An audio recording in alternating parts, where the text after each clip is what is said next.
What's up, tribe? How you guys doing? Go ahead and hit that subscribe button, and I hope you like this video. This is going to be your review for the Real Housewives of Miami season 5 episode 16. It is the season finale.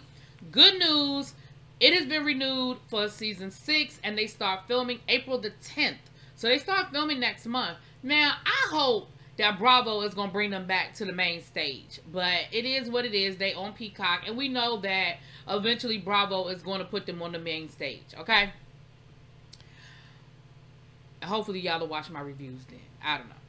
Sorry, it looks like the computer's doing something janky. But anyway, it's the season finale, so we sort of wrapping storylines up, okay? So we start with, we still have Lisa talking to her mother-in-law, and like I told y'all in the last review, Lisa, abort mission. Your mother-in-law is no longer an ally, and you just gonna have to deal with it, and I hate it for her because she's not close to her family. Lenny's family is really her only family that she has in Miami, and now it looks like she doesn't have that. But girl, let it go. Reboot, regroup, but abort mission. Mother-in-law, no longer ally. Don't tell her no more secrets. Don't tell her what your lawyer said. Don't tell her what you got going on. Leave it there.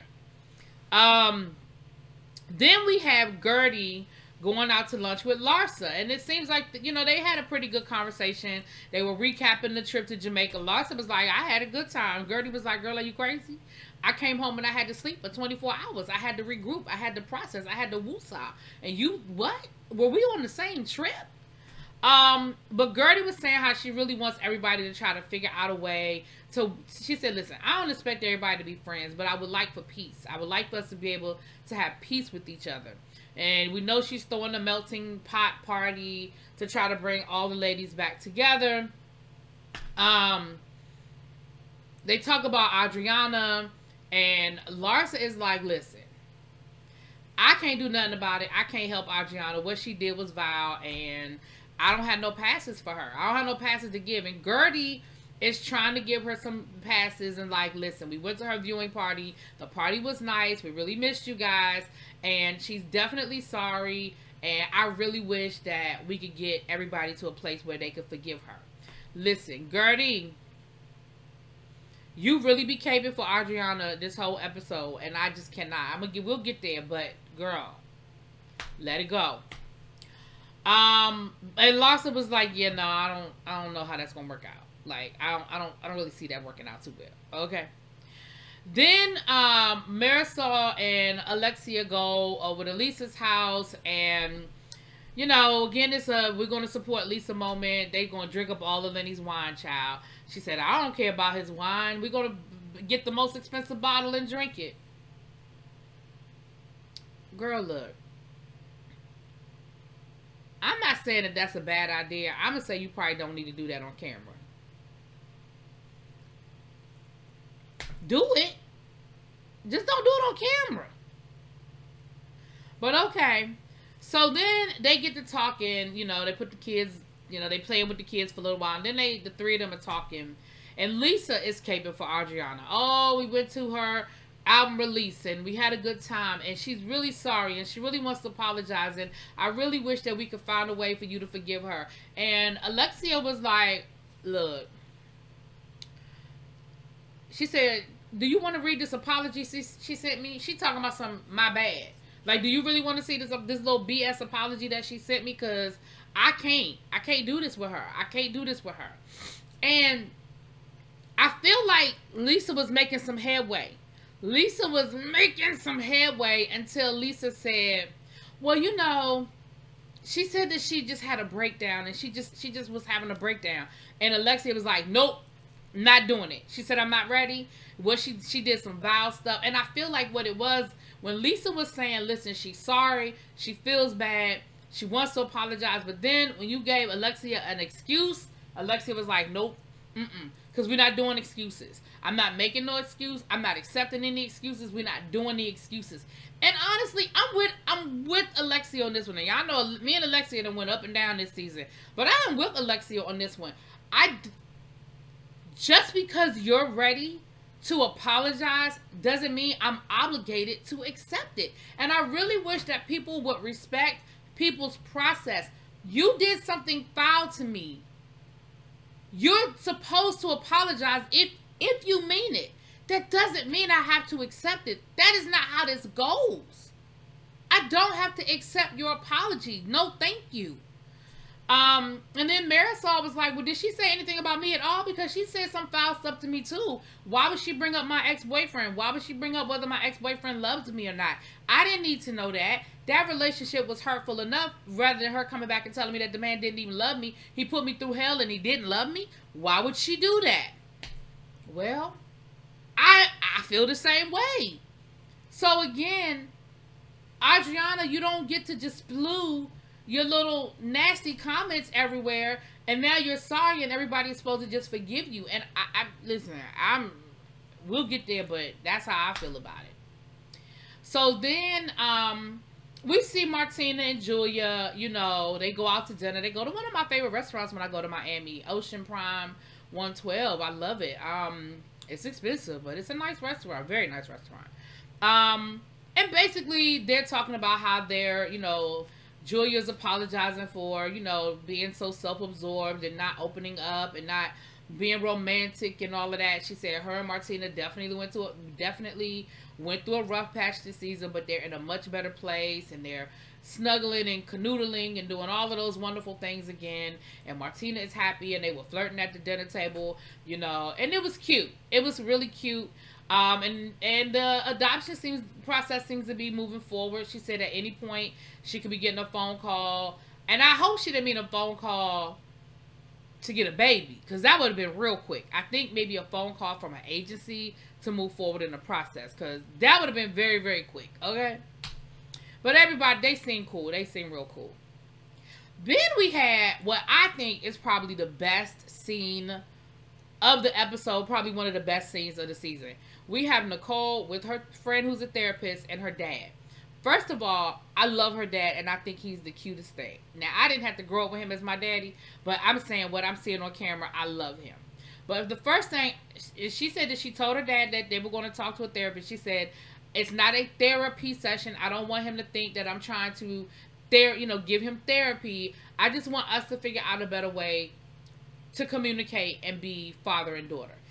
Respect to Nicole for acknowledging that she's a bit much, acknowledging that she puts a lot of pressure on herself, but wanting to be better, right? So much respect about that. First of all, what I noticed is that her dad showed up sober. Her dad was not drunk. He wasn't slurring. He was 100% clear. So that, I think, was definitely a check in the right column, that he showed up with good intentions, right? That doesn't mean that he's going to say all the right things, but he showed up with good intentions, and you've got to respect that.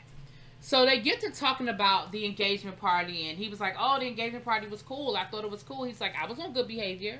And Nicole kind of looked at him, and the therapist was like, well, what does that mean? He was like, that means I was on good behavior. And she was like, well, what does bad behavior look like? He was like, oh, bad behavior? You don't even want to talk about what bad behavior looks like. And then Nicole agreed. So again, I feel like, Nicole, he may not have been on what your definition of good behavior is, but you definitely know that he wasn't on your definition of bad behavior. And y'all could agree that he could have been a lot worse than what he was. So I was like, okay, here we go.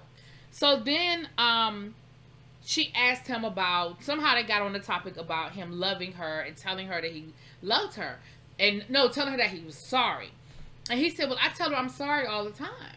And she was like, do you? She was like, yes, I tell her. He was like, I write it in cards that I'm proud of her and that I love her. She was like, that's not, I'm sorry. And I again, you could see something click with him, like, oh, damn, I guess I've never used those words. So she said, well, can you tell her now? She said, can you look her in her eye and tell her you're sorry? And he was like, yeah, I can do that. But he didn't do anything. And he was like, oh, you want me to do it now? She was like, yeah, do it now. He was like, I'm not doing it now. And she was like, why? He was like, because I'm not going to do it now. So then the therapist switched gears. She's a good therapist. She was a very good therapist. So she switched gears and she was like, so what about when y'all were younger? Because I think Nicole said something about feeling abandoned, feeling like her father wasn't there for her. And y'all, this moment was so real. I was like, oh my gosh, I want to go give him a hug. He said, when she was younger, I didn't need, he said, I know I wasn't doing right. And I didn't want her around it. And he said, when I would take her out, it always seemed like something happened. He told the story about one time he had her out and she got ran over by a car. And he said, it seemed like every time I had her, something happened. And so I stopped. I distanced myself from her because I thought that I felt like I was hurting her. And I was like, and Nicole was like, oh my God, I never knew that. I never looked at it from that perspective, and everything makes so much more sense now. He was like, yeah, he said, and he was crying. He was very emotional. And I just felt like they had a major, major breakthrough. I honestly felt like it was like tick, tick, you know, and I was so proud of everybody in the room, and I felt like it was just perfect, and it was a great moment, and I feel like that is something that her and her father are going to continue to build. At the end of the episode, we see that her father is not even drinking anymore, and it's so, oh my gosh, it was so great. Like I said, for me, that was the best episode of the season. I mean, the best scene for me. Then we see another great scene. We see Alexia with Frankie, and Frankie is doing so much better independently. He's learning how to cook. He knows how to make his own breakfast. He's taking showers on his own. He's picking out his own clothes. I didn't realize Alexia was doing all of that for him. And she said it's been very hard to let go, but with the help of the program that they've been working with, that he is gaining his independence, and she's learning how to let go. And again, that was a great moment and a great scene. It was so cool to see Frankie making his own eggs, and it was cool. It was so cool, right? Then we had a scene that I felt was a little unnecessary. I didn't understand the purpose of it. I didn't understand why we had to have this conversation. But we see Alexia's other son hanging out with the dad, and the dad is trying to talk. Now, I'm going to give the dad credit. I'm giving the dad some kudos, because he wasn't talking down on Alexia or talking bad about Alexia, but he was telling her, listen, I mean, he was telling him, listen, your mom needs some help. She says she needs help with the salon. She needs some help, you know, she needs, and he was like, I would rather fly kites all day than to work in that salon. I mean, what's in it for me? And I was like, ungrateful ass bastard. He said, I just don't want to be around it. I just want to get away from everything. Why am I here? Why am I here? And the father was like, listen, your mom just needs a little bit of help. And he was like, then he started talking about how his mom didn't like his relationship. And he was like, listen, you know, her parents didn't like us dating, but look, we ended up staying together. She moved out. She moved in with me. We had kids. Like, it is what it is. That's what parents do. He was like, right, so she should understand. She should understand. And he was like, she's your mom. She just wants what's best for you, you know? And I don't know. I didn't understand why they threw that in there. Like, to me, they could have saved that scene for next season and made this Alexia storyline that her, because he said that he got alone and he was just going to move to Puerto Rico and get away from everybody because he was just sick of all of it. Bye. Because bye, child. I just felt like that was an unnecessary scene. We didn't need it.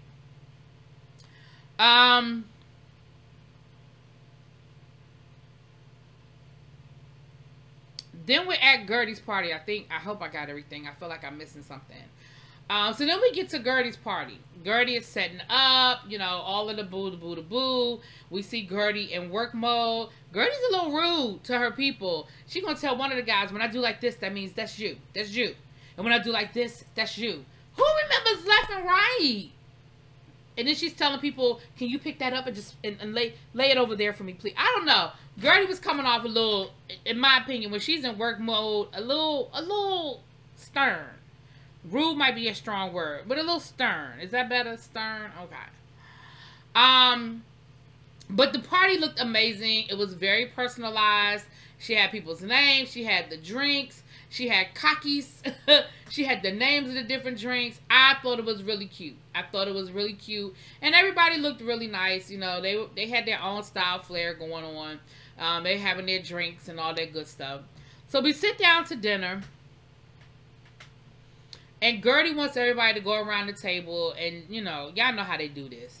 So Gertie starts off. And she starts with Adriana. And she starts talking about... Oh, let me rewind. Larsa decides that she's going to use reverse psychology on Adriana. If Adriana says that nobody paying her any attention and no one's giving her any love, then we're going to do extra. She's telling the girl she look like Beyonce and yada yada yada, just being real extra. Then she gonna tell Alexia that's the plan. The plan is that we're just gonna shower love on her so she gets sick of it. Here go Alexia. Yeah, no, I ain't got time for that. I have kids and I have kids for that. I said, I know that's right, Alexia. Anybody got time for that bullshit? So, Gertie is like, Adriana, I just think that you have to be vulnerable to us. You have to, when you're hurting, you have to let us know. When you need us, you have to let us know. You throw up these barriers and we want to just be there for you. We want to just be there to help you. And I'm like, this can be the speech after she apologizes to everybody. This isn't the speech before she apologizes, because she owes everybody in this room a damn apology.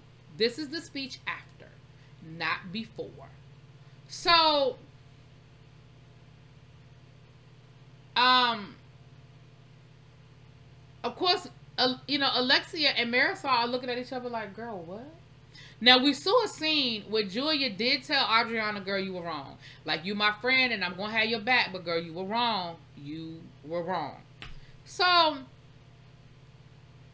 Adriana stands up, and Julia told her, girl, just apologize and don't say nothing else. Don't add nothing to it. Just apologize. Adriana started off good, but she kept talking. And Alexia, listen, Alexia doesn't have to accept her apology, but I feel like that's all she should have said was, I appreciate your apology. I'm not ready yet. Let's keep moving. But she wanted to start asking questions. Well, why would you do that? Why would you say that? That was so hurtful. You've known me. You knew me. You knew Frankie before the accident. Why would you say these things? And then, of course, Marisol is chirping in. And it becomes a whole, you know, everybody's yelling at Adriana. Everybody's coming at Adriana. And to Julia's credit, she didn't say nothing. She was like, I really want to jump in here because I feel like they're piling on. I feel like they're bullying her. No, they weren't. They were hurt. They were angry, and they were expressing how they felt. Did I feel like all of that was needed? No, they ain't had to do all that extra.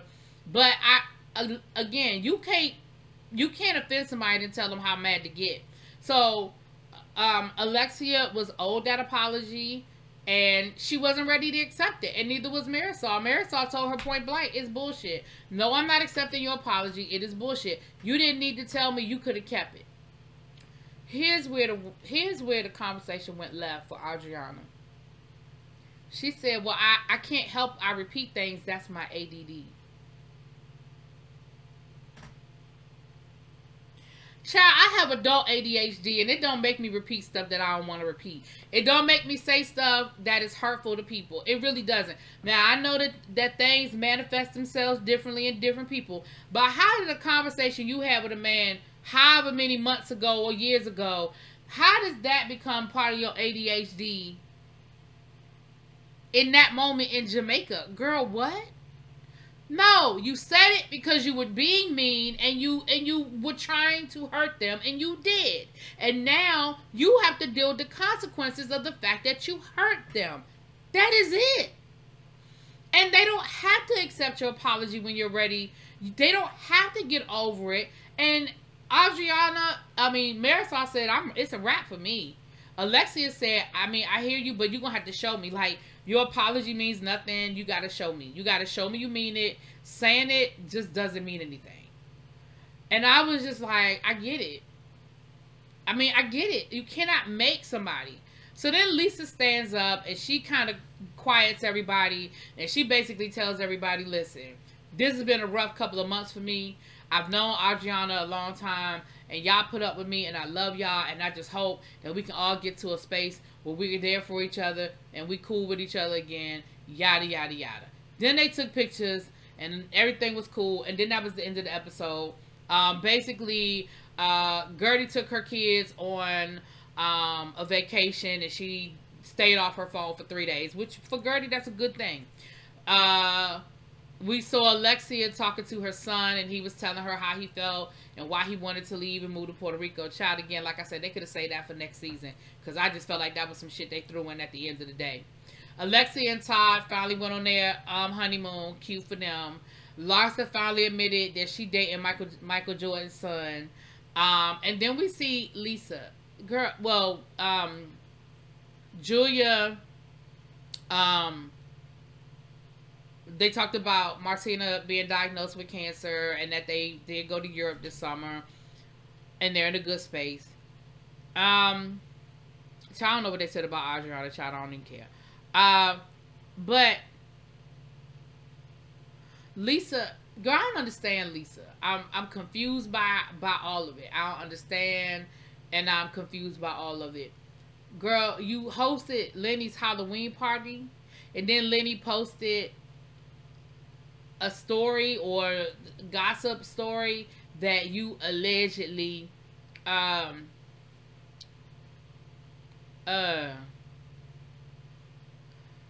hooked up with some dudes at the party. Girl, why are you hosting this party? Then we see Lisa call him mad, and now she's telling all the business. Well, you begged me, you made me, you forced me to do that party with you. I didn't want to do the party. How dare you say that I hooked up with some people? I didn't hook up with nobody. You took your girlfriend out of the country. And then she starts telling all the business. I said, don't tell it now. Don't tell it now. Anyway, Nicole sold her house for $44 million to Jeff Bezos' mama. I ain't mad at you, girl. I don't remember what they said they paid for it. But, child, I ain't mad at you for selling it for $44 million. Shit, I'll take it. Anyway, that's pretty much what it is. Next week, or really tomorrow, technically, the reunion starts. And, baby, I'm here for it. Listen, y'all been sleeping on Miami. Y'all better get into it. I'll talk to y'all later. Peace.